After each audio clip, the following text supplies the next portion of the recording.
दोस्तों, ईरान के साथ जंग अमेरिका को काफी महंगी पड़ती हुई दिखाई दे रही है। बीते रोज जेडी वेंस की नेतन्याहू के साथ फोन पर हुई बातचीत का खुलासा होने से एक बात तो साफ हो गई है कि अमेरिका इस लड़ाई से बाहर आने के लिए छटपटा रहा है।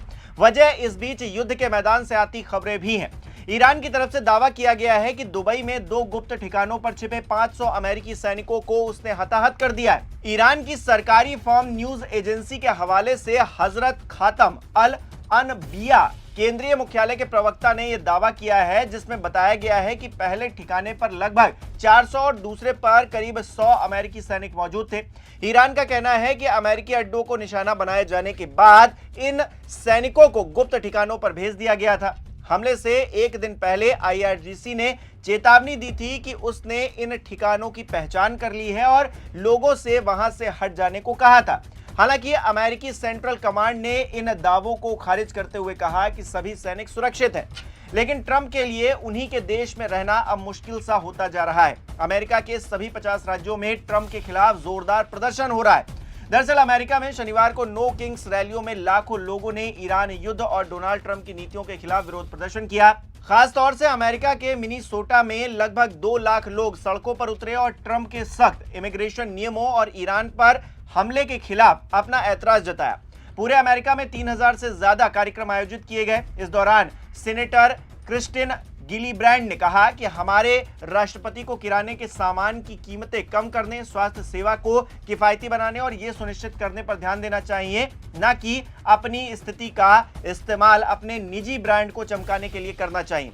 नो किंग्स प्रोटेस्ट का ये तीसरा दौर है। बीते साल भी अमेरिका में लोगों ने इस बैनर के तले विरोध जताया था, लेकिन इस बार हालात थोड़े अलग हैं, बदले हुए हैं। युद्ध में हर दिन करोड़ों डॉलर बहा रहे अमेरिका को अब तक वो नहीं मिला है जिसका सपना नेतन्याहू ने ट्रंप को दिखाया था। उल्टा अमेरिका जिस जंग को इजराइल के साथ मिलकर जीतने के ख्वाब देख रहा था, वो इतनी मुश्किल होगी ट्रंप ने सपने में भी नहीं सोचा होगा। ईरान की सत्ता को पलटने और वहां के लोगों को कथित आजादी का वादा कर चुके अमेरिका के लिए वहां की फोर्स से पार पाना कितना कठिन है, ये इस खबर के जरिए समझा जा सकता है। जहां अमेरिका की आसमानी आंख कहे जाने वाले E-3 सेंट्री अवाक विमान का हाल बेहाल बताया जा रहा है। जानकारी के मुताबिक 27 मार्च को ईरान ने मिसाइल और ड्रोन से हमला किया था, जिसका निशाना सऊदी अरब में मौजूद प्रिंस सुल्तान एयरबेस था। इस हमले में कई अमेरिकी सैनिक घायल हुए और महत्वपूर्ण सैन्य विमानों को नुकसान पहुंचा, जिसमें एक अमेरिकी E-3 सेंट्री अवाक विमान और एरियल रिफ्यूलिंग टैंकर भी शामिल था।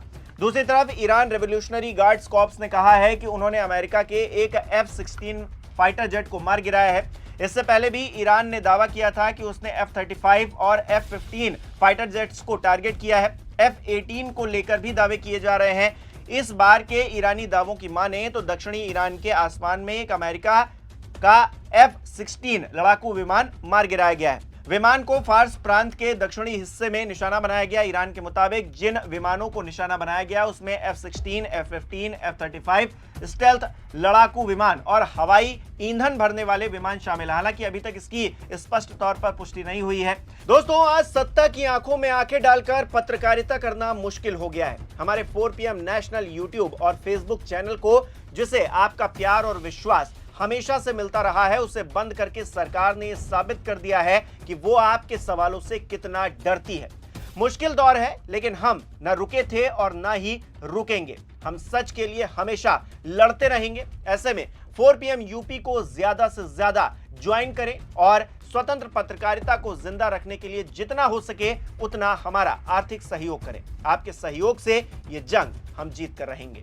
वहीं अमेरिका ने मिडिल ईस्ट में अपनी सैन्य मौजूदगी को और बढ़ा दिया है। अमेरिकी वॉरशिप USS त्रिपोली करीब 3500 सैनिकों, जिसमें मरीन और नेवी के सैनिक शामिल हैं, इस इलाके में पहुंच चुके हैं। USS त्रिपोली एक बहुत बड़ा एम्फिबियस असॉल्ट शिप है जो आकार में लगभग एयरक्राफ्ट कैरियर जितना होता है, जिसमें हेलीकॉप्टर MV-22 ऑस्प्रे और F-35B फाइटर जेट जैसे विमान भी तैनात हैं।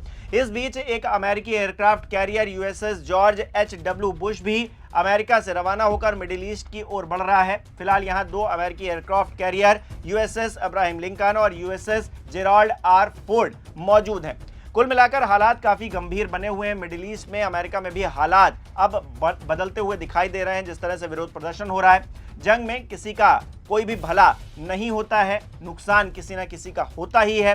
मिसाइल ड्रोन के हमलों से ईरान में काली बारिश को ही देख लीजिए, जिसे लेकर WHO ने चेतावनी दी है कि यह जहरीला पानी गंभीर समस्याओं का कारण बन सकता है। इसका असर दशकों तक रहने की बातें कही जा रही, कैंसर जैसी चीजें बढ़ सकती हैं वहां पर। तो जो हो रहा है उसे कहीं से भी सही नहीं ठहराया जा सकता है। देखना यह होगा कि इतने विद्वान लोग, इतने बड़े बड़े राजनीतिज्ञ इस जंग को कब खत्म कर पाते हैं, क्योंकि पाकिस्तान में मध्यस्थता की बातें चल रही हैं, मीटिंग चल रही है। अब इससे क्या निकलकर सामने आता है देखना दिलचस्प रहेगा। आपकी क्या राय है कमेंट बॉक्स में जरूर बताइएगा। इस वीडियो को लाइक करना, शेयर करना मत भूलिएगा। हमारे चैनल को सब्सक्राइब नहीं किया तो वो भी जरूर कीजिएगा। आप हमें सहयोग भी कर सकते हैं ज्वाइन बटन पर क्लिक करके। बहुत बहुत धन्यवाद।